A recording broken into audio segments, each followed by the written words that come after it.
Chancey, so I guess we're going to do the haystack with Michelle. I'll grab the steak, get it out for you. Sounds good. I'm just going to saute a little bit of asparagus, kind of blacken it up. Probably something that traditionally wouldn't have necessarily had. So you didn't have ditches, is what you're saying? No, we out were there on the chuck wagon. No, we were pretty much desert riders out there. You know, I've worked a lot in the high desert areas. No asparagus. No asparagus. So how did you come up with these ideas? How did you create this menu? What inspired you to do it? Outside of, obviously, the kitchen we're working in and Camp Chef.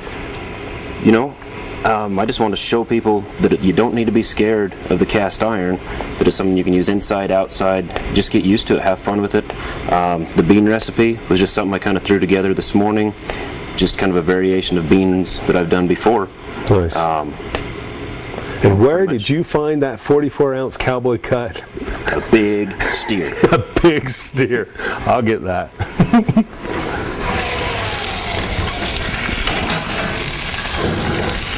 Once again, going in with a little bit of oil. That thing's awesome. Oh man, that looks good. How many men's that going to feed?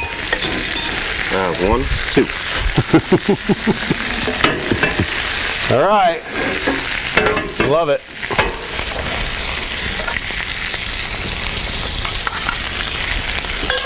And now you're doing what? I don't think I paid attention. You lost me at we can't find these in the out in the high desert. Going to saute a little bit of asparagus. I actually like to blacken mine just a little bit, get a little bit of char on it. So I'm getting this pan nice and hot, going a little garlic in there. Can't go wrong with too much garlic. I see you got freshly ground pepper over there. Fresh pepper, out of pepper grinder. A bit of salt.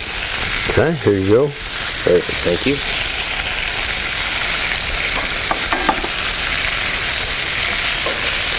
I'm just going to let that darken up on the edges.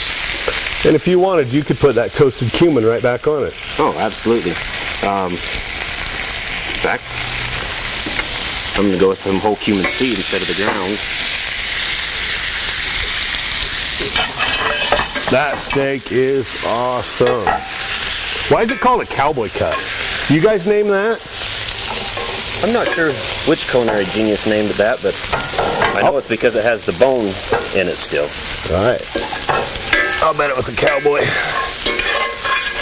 And how can you go wrong with a piece of meat that big? Can't. And I know from my background, cooking bone in, it just gives the meat a lot nicer flavor. Yeah, that marrow. Yeah. Okay, so the last thing we've got to do the haystacks. I'm going to find Michelle, and I think that's what we should do. Sounds good. Let's get her involved.